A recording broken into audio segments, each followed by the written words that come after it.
Have you ever experienced a glitch in the Matrix? If so, please consider sending it my way. Just go to astheravendreams.com and click the button to do so. And of course, thank you.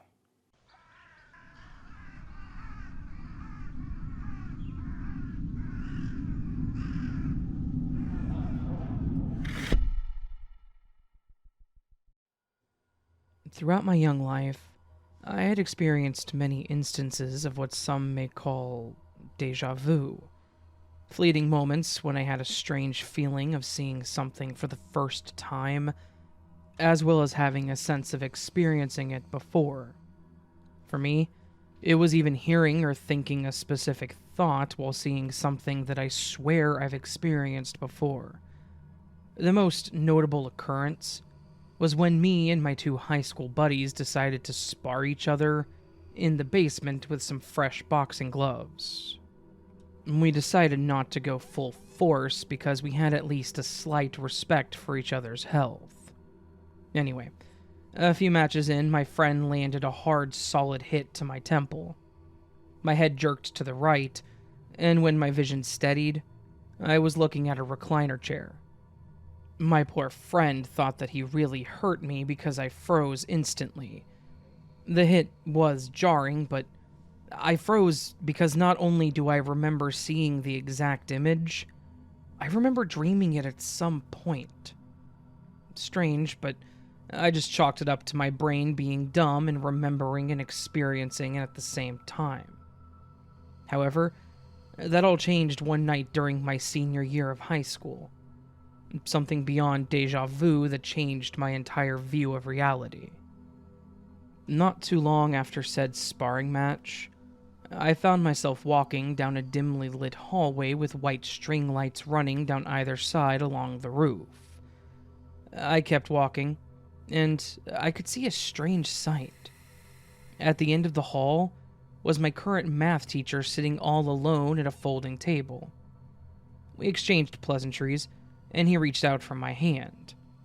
I gave it to him, and he wrote the symbol for the absolute power of X, so pipe symbol X, pipe symbol, on the top of my hand in Sharpie. He then proceeded to write another math-related symbol on someone next to me. I looked at the symbol again, and that's when a loud sound started piercing the air. I awoke to my alarm clock ringing for my usual wake-up time.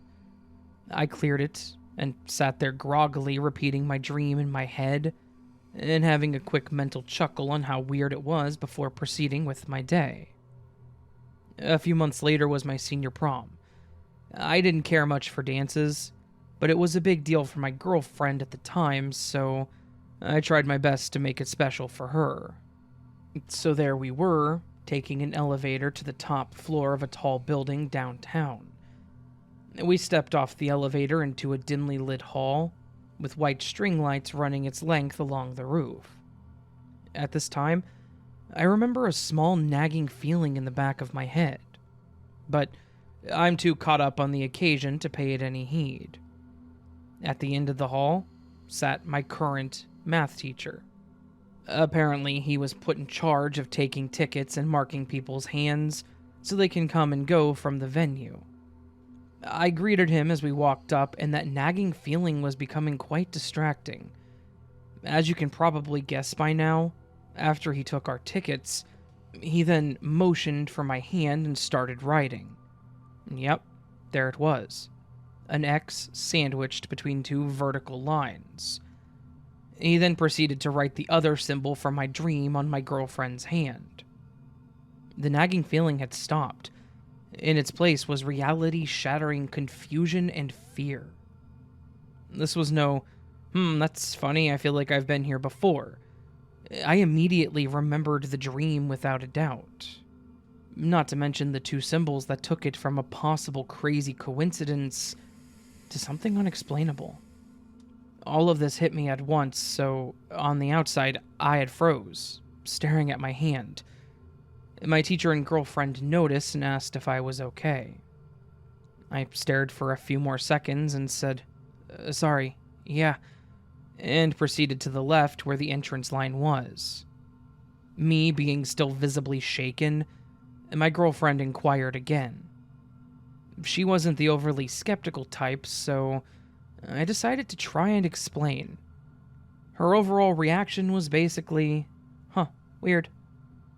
I then decided to drop it and continue the night normally, due to it being important to her. Of course, in the back of my mind, there was a mixture of excited and scared. Later on, a disappointment joined my new reality.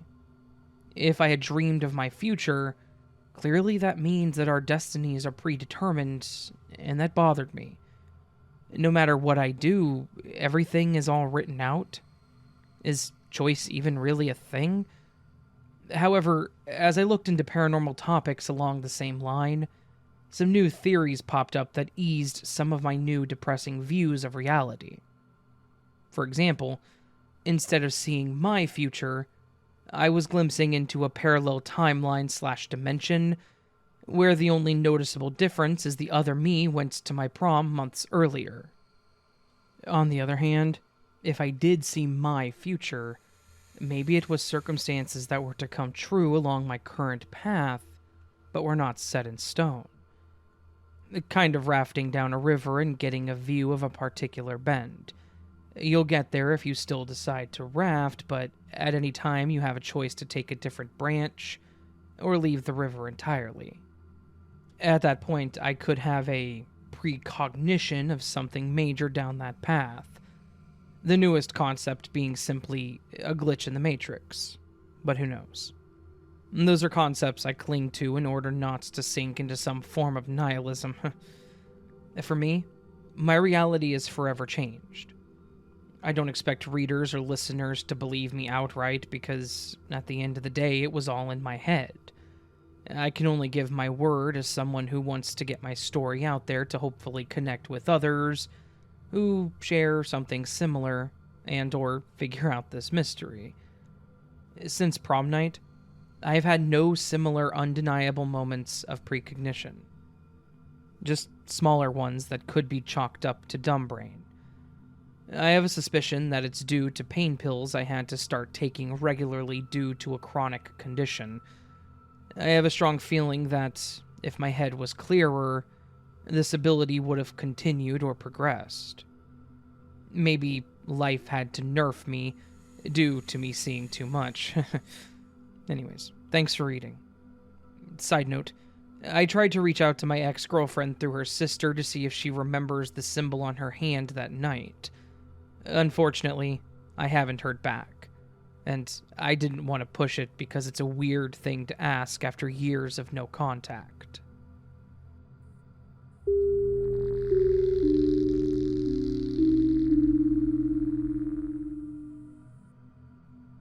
I'm an avid listener to your YouTube channel. I really enjoy your Glitch in the Matrix readings. Actually, that's the first thing of yours I ever listened to. It especially piqued my interest because I had a Glitch in the Matrix moment many years ago. I don't know what these glitches are, or even if they exist, or if it's our minds playing an elaborate hoax on us. I feel like maybe they are more of a slip into a different dimension, whether temporary or not. Of course, the most likely answer is that our brains are playing some sort of trick on us. However, if it is a trick, it is certainly a convincing one. I guess I've waxed philosophically long enough, so here's my Glitch in the Matrix moment. I'm a woman. My ex-fiancé and I owned a business together at that time. We lived in a house on a hill in California, and my ex Rod always left for work before I did. He would be there to open the business. I would go in a few hours later and be there to lock up. I usually worked until about 7 p.m. or later. My mornings typically consisted of me waking up and then taking a shower before getting dressed and taking our beautiful Rottweiler, Misty, for a walk. After our short walk, I would put my makeup on, get in the car, and then drive to work. I'd been doing this same routine for about 4 years when my glitch occurred. One day, I'm not sure of the date, but I know it was shortly before September 11th, 2001. I left for work as usual. When I got to the bottom of the hill, I turned right as always, in the direction of work. I went 1 block before needing to turn left. At the light where I turned left, there was a newish apartment building, except on this day and all the days following. This day, I get to the light where the apartment building had been for years, and it was an old strip mall. The strip mall looked like any depressing strip mall in a city. It looked dirty and old, and consisted of the usual stuff that makes up most city strip malls. There was a cleaners, a liquor store, and other miscellaneous businesses. There was no apartment building. I looked at the street signs thinking I must have somehow taken a different turn, but no. It was the same cross street that I had always used. I looked at the strip mall again. Was it new? No, it was obviously old, worn, and even dirty. I felt like a hand was gripping my heart. Surely everyone should be freaking out. How could a huge apartment building suddenly be gone and be replaced by something else entirely? So, I looked at the people around me, expecting everyone to be looking as confused and confounded as I was, but no. Everyone seemed to think this was the normal state of things. I spent the rest of the day in a state of confused fogginess. I walked around like a zombie without understanding what happened. How could it have happened? Why was no one else freaking out? Every day from there forward, I stared at the strip mall, and it stayed a strip mall. I kept expecting it to go back to normal. The entire time until I moved away, it stayed that strip mall. I never talked about it to anyone for years, but it never left my head, nor have I ever been able to explain it. And no, I have never been mentally ill, nor ever taken hallucinogenic drugs. One day, one small part of my universe changed, and I have no idea of how or why. I know it doesn't seem like a huge deal, but after that, the entire world changed. Of course, 9/11 happened shortly afterwards, and after that, everything has felt upside down. Most people my age will agree that nothing since then has felt right. Perhaps that's because a whole bunch of us suddenly were in the wrong dimension, with no idea of how we got into this strange divergent world.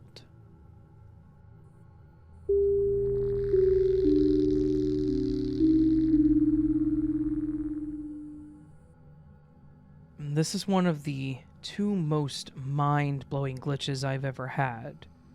I keep not posting it because I'm verbose and it might be long, so here goes. My friend and I were tall, smart, long-haired men in the mid-80s.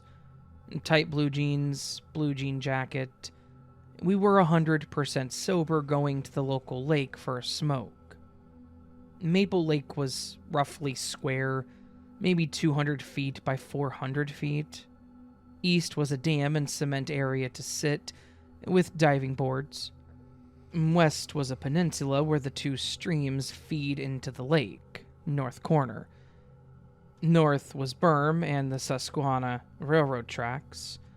South was a part paved, part dirt path road with a pavilion and suburbia above a steep hill. There was an object of interest, a pipe made of a deep socket wrench socket, and a question mark-shaped metal tube that clicked into the square hole of the socket, heavy and metal. We had to make do with what we had back in those days, you know? The incident. We walked west along the south side, and I saw a clump of poplar/tulip trees that had fallen over into the water. There were multiple bowls/trunks grown together. A few underwater bowls held 2 large bowls above the lake, with a 3-inch bowl acting like a handrail. I suggested that we go out there. I sat on the east bowl facing west. He was west facing east. Our knees a few inches apart, and our feet were 2 feet above the water, blue sky above. I handed him the pipe. I felt his hand wrap carefully around it as we were over the lake and didn't want to drop it. I looked down right toward my right pocket as I let go of it, and started to use my left hand to hold my right change pocket open to get the stuff out. Tight jeans.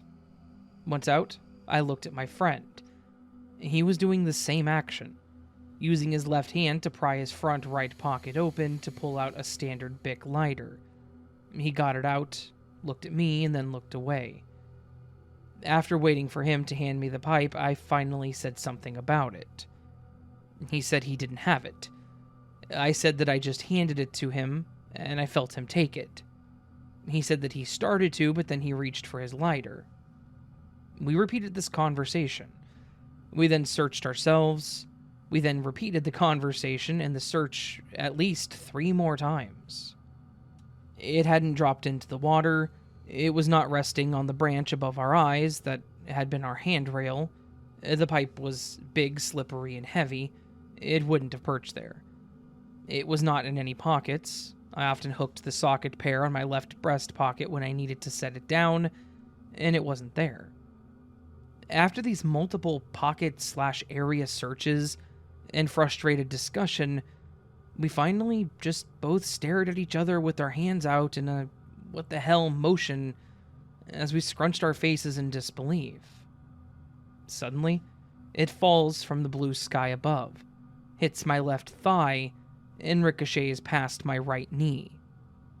Thankfully, I've always had great reflexes, and I snatched it from the air. My friend had seen it fall from above me as we stared at each other. Roughly 23 years later, my friend says, "Hey, I wanted to ask, do you remember that day at Maple Lake?" And I finished with, "And the bowl vanished and then fell from the sky?" And he was like, "I still think about that from time to time, and I wondered if you remembered it."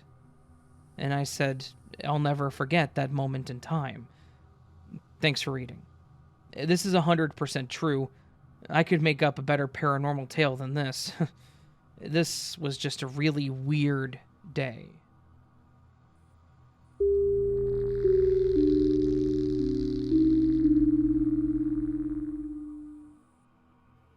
I'm a 60-year-old male and recently retired from my job.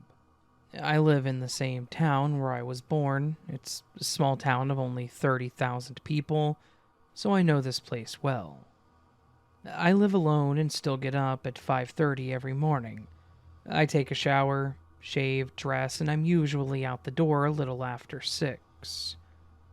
About a month ago, something happened that I can't get out of my mind. I drove about 2 miles from my home to a small diner for breakfast. I have always used the drive-thru, even before COVID. I don't like to eat in public alone, so I take my meal home. This particular morning, in addition to being dark, it was foggy and cold. So I turned on the heater in the car and drove carefully through the fog to the diner. This time of morning, there's little traffic, so it usually only takes me about 5 minutes or so to get there. They know me at this diner, and they're always friendly and quick with my order. Nothing happened out of the ordinary on the way to the diner or while I was there. It was on the way home that something went wrong. I turned off of a large 4-lane causeway into a small neighborhood that borders the development that I live in. I always drive slowly through here because there are a lot of children and pets in this neighborhood. I normally drive about 500 feet past a dozen small houses on each side of the road to a 4-way stop sign where I turn left. This intersection is well lit by 2 bright streetlights. A policeman lives in this corner, and he always parks his police car under one of the streetlights. This reminds everyone to stop at the sign and to slow down.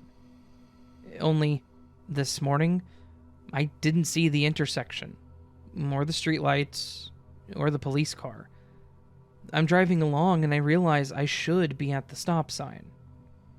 Then I notice the fog is thicker now and I can no longer hear the sound of my car heater fan blowing. I feel the heat, just no sound. I also don't hear the engine or the humming of my tires on the road. I don't recognize the houses on either side of the street either, and they seem to be moving closer to the road. I get the feeling they're trying to crowd around me. I want to turn back, but a voice tells me, "Keep going, don't turn around." I arrive at a fork in the road.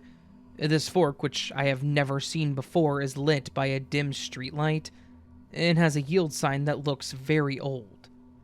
It's one of those yellow ones with black letters that I remember from my childhood. It's rusty and leaning to one side, like it's been hit a couple of times. The voice says, "Take the right fork." This time I just do it. Now, the houses have disappeared. It's just me alone in my car with the fog, the silence, and the cold darkness. I'm about ready to scream when I see a very bright light ahead, and the voice says, "Drive to the light." I still want to turn around, but somehow I keep moving forward. I trust the voice now. I'm relieved to discover that the light is coming from a convenience store at a familiar intersection. Only this intersection is at the opposite end of the street that I just turned onto, off the causeway. I've covered a distance of 2 miles in under a minute. How this happened, I don't know, but I turn towards my house. At this point, I can hear the heater fan again, and I kind of smile at the humming sound my tires make on the road. I arrive home safely, ate my breakfast, and tried to forget what just happened to me. And I'm still trying to forget it, but I don't think I ever will.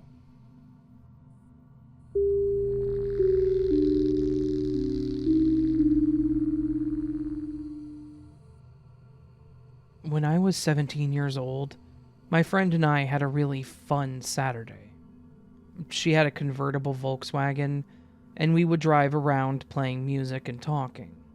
We are still friends and have always had really good talks about the paranormal and universe, even as teens.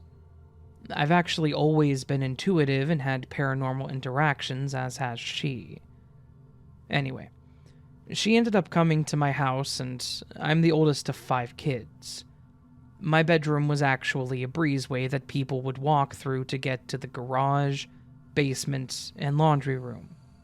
So, usually if a friend slept over, we slept in the TV room, which had 2 sliding glass doors into the dining room. If you walked through the dining room, you would get to the kitchen, and then there was a wall so you couldn't see if anyone was sitting at the kitchen table until you walked in. It was the 90s, so we didn't have cell phones, so no alarm, and there was a clock that chimed on the hour in the TV room. The clock chimed and we both woke up on the 2 couches and talked for a few minutes about our Sunday plans. Some of our friends had mentioned wanting to go to the beach, so we figured we would go call them. The clock said 8 a.m. when it chimed. We got up and walked into the kitchen, but no one was awake. 4 small kids and 2 parents just still asleep at 8 a.m. wouldn't have made much sense. So, we look at the clock in there and it says 6:30 a.m. Okay, maybe the clock in the TV room was wrong. We both go and lie back down talking for a few and then decide to go back to sleep and wake up to call our friends about the beach later. We wake up this time because my sister comes into the room excited to see my friend. We hear the 2 sliding glass doors open, and she comes in, waking us up loudly. So we trudge into the kitchen, and my mother and father are sitting looking tired, and they say, "Sorry they woke up so early today. We kept her out as long as we could. She's been up since 5 a.m. I look quickly to the clock, and it's 6:15. I'm so confused, but then sometimes I have lucid dreams and very vivid dreams, so I assume that I dreamt the thing before. We chat for a minute, and I ask my friend if she's ready to call our friends, and she just says, "No, I have to go." She leaves in a hurry. When I called her later to check in because I thought maybe something had happened, she said, "You're gonna think I'm crazy, but..." And she proceeded to tell me exactly what I experienced. She had experienced it, and I laughed and explained that I had the same thing happened and thought that I had just been lucid dreaming.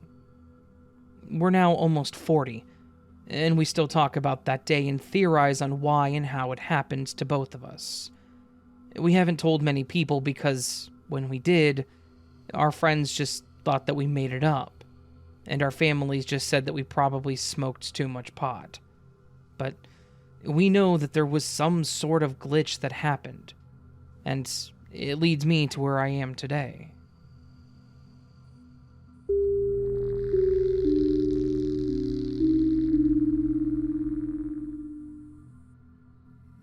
This happened somewhere between the early to mid 2000s. I was a kid, but old enough to remember a few things from that day. Backstory: every single Sunday for most of our childhood, my dad would take my sister and I to a local forest to let off some steam, and so that my mom could have a few hours to herself.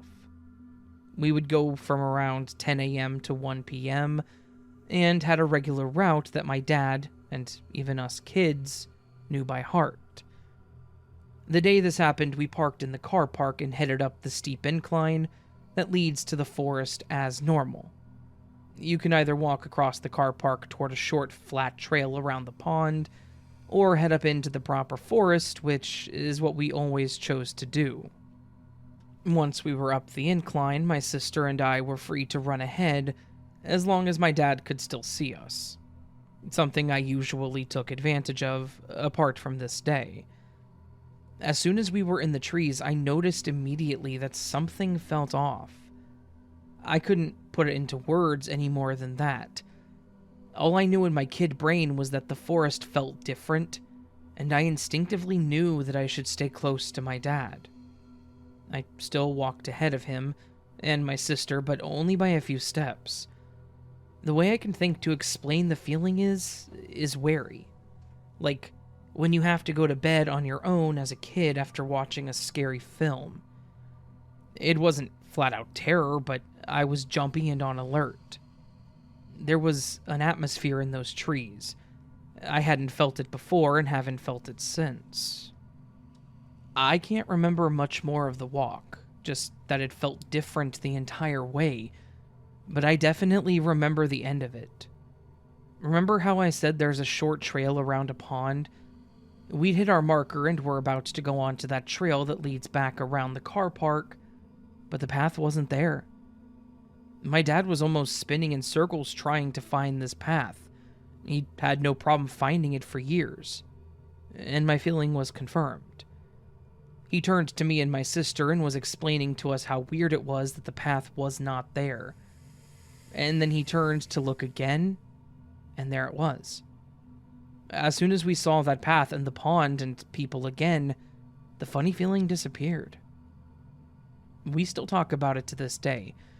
Whenever my dad and I talk about weird stuff, we always mention how we have our own story. It always starts along the lines of, "Do you remember when the path disappeared at the place?" He didn't have the funny feeling that I had until the path thing happened, and I told him about it later. But he did experience something himself while we walked that day. He remembers seeing a man in a red beanie ahead of us, at one point, who suddenly vanished, somewhere that it wasn't possible to vanish like that. So, yeah, that's my unexplainable story. It's not as exciting as most on here, but it's certainly a core memory for me, and something that definitely kick-started my interest in the unexplained.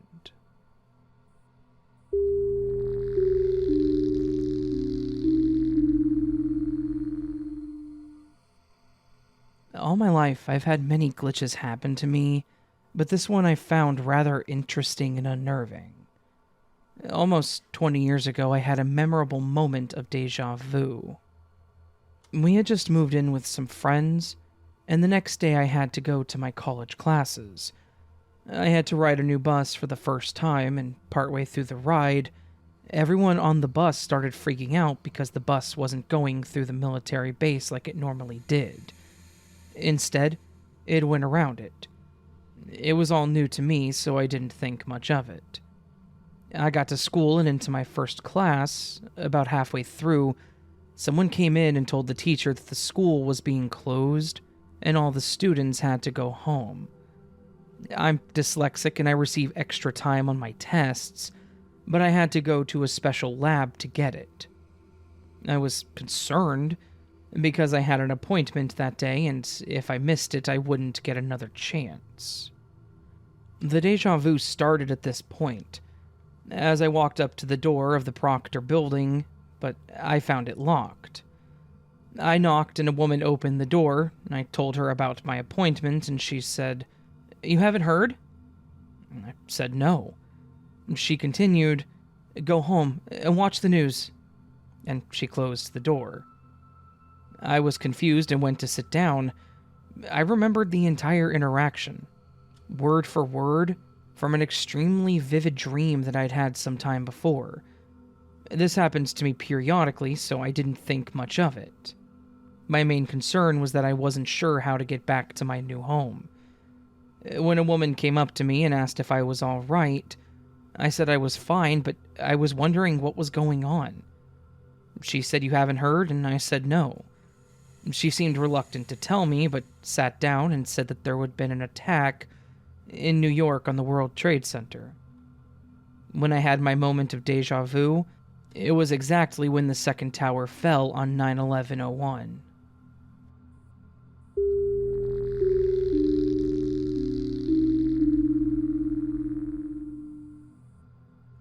Okay, so this story is nothing big compared to some of the stories I've read, but it still blew my mind. This happened about a month ago. I was driving in my small city that I live in, and I was coming close to a roundabout. This roundabout had 4 sections leading in and out. I was coming straight ahead, and right opposite of me there was a gray car coming in. This is where the glitch happens. I was starting to slow down to potentially stop if the car was about to pass me so we wouldn't collide. But as the car got into the roundabout, it drove behind tall grass in the middle of the roundabout, and it just never came out on the other side. I was baffled. I almost stopped to let it get through, but it just disappeared. There's nowhere it could have gone. The road on the left was very long and straight, so it couldn't have gone there. I just really didn't know what to think or do, and it still blows my mind.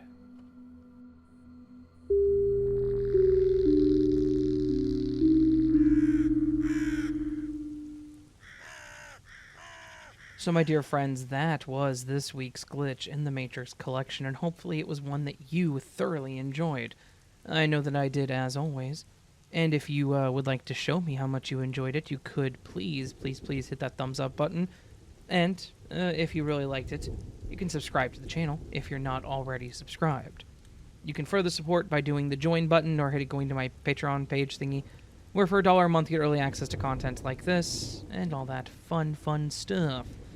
The other thing that you can do, if you enjoyed this collection of weird, strange, awkward, odd stories, is leave me a comment with the word of the week. Every week I choose a word, I put it up in the end, and y'all leave me comments with said word of the week.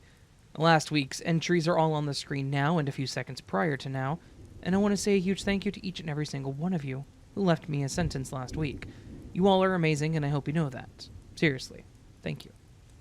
Now this week's word of the week is knowledge. Knowledge.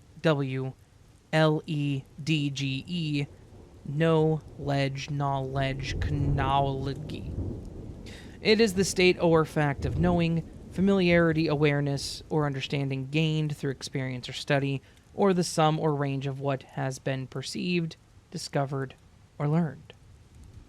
Now, knowledge can be a hard word to use, but I guarantee every single one of you is going to be able to do it. You have a large enough vocabulary, a strong knowledge of words that you can use to put into a sentence, right? Anyways, I hope y'all can do that, and I hope y'all have a great day, and I hope I see you on the next video. But of course, until then, my beautiful friends, Sleep well.